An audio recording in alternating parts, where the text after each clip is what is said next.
Break के बाद बाबा अलाउद्दीन खान साहब की अनसुनी कहानी जारी है, सुनिए। अलाउद्दीन खान को मुक्तागाछी के जमींदार जगत किशोर आचार्य द्वारा आयोजित एक कार्यक्रम में असगर अली खां के शागिर्द अहमद अली खां द्वारा सरोद को बजाते देखकर उनके मन में सरोद वादन की प्रति विशेष रुचि पैदा हो गई। अलाउद्दीन के संगीत के प्रति अगाध जुनून ने उन्हें बेचैन करना शुरू कर दिया। संगीत के आकर्षण में फिर घर से भाग गए और अपनी खोज में अपनी युवा दुल्हन को भी छोड़ दिया, जो उस समय इस कृत्य से अनजान थी। अलाउद्दीन सचेत थे कि उनका ज्ञान अधूरा था। वे संगीत के महान पारखी जमींदार राजा जगत किशोर आचार्य के पास गए, उनको नमन किया, जिन्होंने युवा अलाउद्दीन को एक उत्सुक और उत्साही शिक्षार्थी पाया और उन्होंने प्रसिद्ध सरोद वादक अहमद अली खां से उनको शागिर्द बनाने के लिए सिफारिश भी की, जो उस्ताद जी ने राजा के अनुरोध पर इस युवा को प्रतिभा को देखकर अलाउद्दीन को अपने शिष्य के रूप में उन्होंने स्वीकार कर लिया। इसके बाद अलाउद्दीन अहमद अली खान साहब के शागिर्द बन गए। 5 वर्षों तक सरोद का कठिन अभ्यास किया। संगीत के शिक्षक सदियों से अपने छात्रों से घर के सभी काम करवाते हैं और चूंकि अलाउद्दीन एक महान उस्ताद से संगीत सीखने के लिए बहुत ही अडिग थे, इसलिए उसने उस्ताद द्वारा आदेशित किसी भी काम करने के लिए कभी मना नहीं किया। उस्ताद अहमद अली खान के लिए सभी घरेलू काम करने के बावजूद उन्हें तेजी से सीखने और सख्ती से अभ्यास करने का समय मिल गया।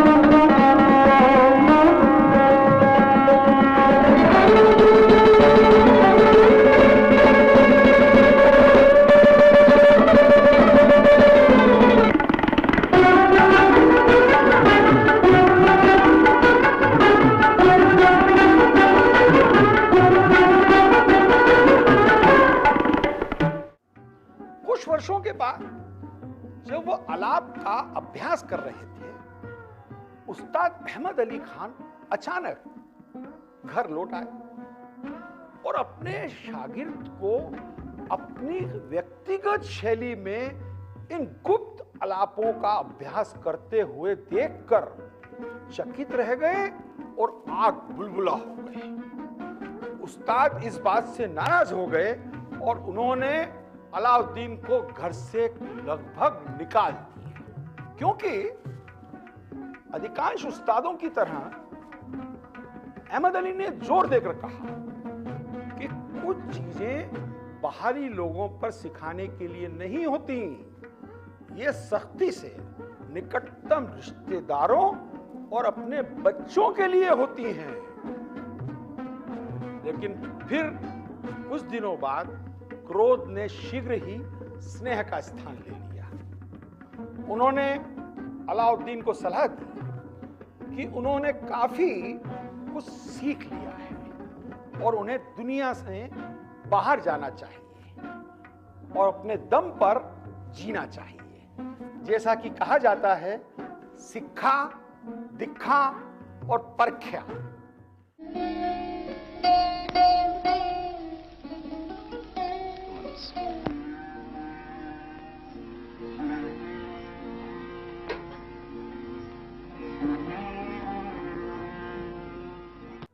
केवल अलाउद्दीन के समर्पण और दृढ़ता से ही अहमद अली ने उन्हें अपनी परंपरा शैली को गंभीरता से पढ़ाना जारी रखा। अलाउद्दीन उनके साथ विभिन्न शहरों में संगीत के कार्यक्रमों में भाग लेने लग गए।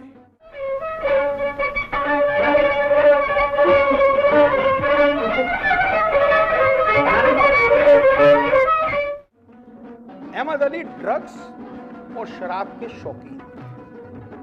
अपने उस्ताद की इस बुरी आदत से अवगत अलाउद्दीन ने उसकी पूरी कमाई को उसकी जानकारी के बगैर जमा करना शुरू कर दिया, यह सोचकर कि कहीं ऐसा न हो कि वह शराब और ड्रग्स और नशीले पदार्थों पर सारी राशि ही खर्च कर दे। इस प्रकार उसने अहमद अली के साथ विभिन्न समारोहों में लंबी अवधि में काफी बड़ी बड़ी राशि जमा कर ली। एक दिन जब अलाउद्दीन रामपुर में अहमद अली के साथ में थे, तब अहमद अली खान साहब की दादी ने अलाउद्दीन से कहा कि उन्हें लगता है कि उनका अभ्यास अधूरा है और उन्हें सुझाव दिया कि उन्हें किसी अन्य गुरु से भी सीखकर अधिक ज्ञान प्राप्त करना चाहिए।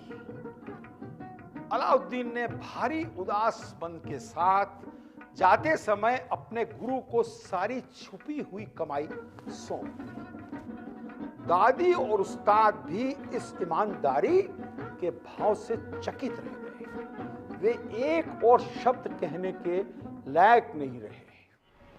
अलाउद्दीन को उनके आशीर्वाद के साथ कार्यक्रमों में भाग लेने के लिए इजाजत दी। उन्होंने संगीत को देश और विदेश दुनिया में प्रचार प्रसार करने का पूरा काम किया। महान उस्ताद अलाउद्दीन खान ने भारतीय संगीत के सबसे बड़े घरानों में से एक मैहर घराने की नींव रखी। इस घराने का नाम मैहर राज जी के वजह से पड़ा। सरोद विशेषज्ञ अलाउद्दीन खान तत्कालीन मैहर स्टेट मध्य प्रांत के महाराजा ब्रजनाथ सिंह के दरबारी संगीतकार थे। हालांकि मैहर घराने की स्थापना 19वीं शताब्दी में हो चुकी थी, लेकिन मैहर संगीत शैली और मैहर घराने एवं प्राचीन भारतीय शास्त्रीय संगीत के पूर्णधान का श्रेय अलाउद्दीन खान साहब को जाता है। उन्होंने अपना संपूर्ण जीवन काल मैहर में गीत संगीत के साथ व्यतीत किया और उन्होंने वर्ष 1955 में मैहर कॉलेज ऑफ म्यूजिक की स्थापना की। करीब 103 साल पहले 1918 से उस साल मैहर के उस इलाके में उन दिनों एक बुखार फैला, उसको लाल बुखार कहते थे, और उस लाल बुखार में बड़ी संख्या में लोग मारे गए थे।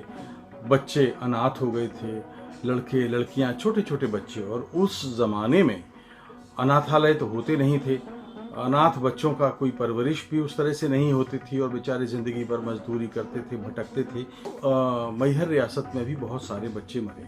उन दिनों बाबा अलाउद्दीन खां मैहर के जो राजा थे ब्रजनाथ सिंह, उनके दरबार में होते थे और उनके वहाँ उनको उस्ताद की उपाधि मिली हुई थी। तो जब ये बच्चे बड़े होने लगे और बाबा वहाँ महाराजा के पास जब ये समस्या लाई गई, तो बाबा ने कहा कि इन बच्चों को मैं संगीत सिखाना चाहता हूँ। ये बच्चे करीब करीब 4-5 बरस तक बाबा के से संगीत सीखते रहे।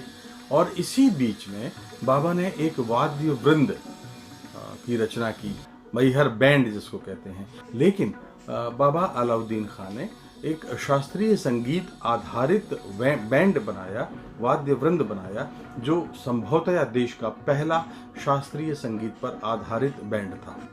अब इसी बीच में क्या हुआ कि एक दिन ये तैयारियां भी चल रही थी। एक दिन बाबा अपने जो राजा ब्रजनाथ सिंह, उनसे संगीत भी सीखते थे और बाबा उनको मारते थे। देखिए, जिस रियासत के वो राजा थे जिन्होंने अपने राज दरबार में 3 नंबर का आसन दिया था, उनको बाबा मारते भी थे, क्योंकि जब भी वो हारमोनियम बजाते में गड़बड़ कर जाते थे।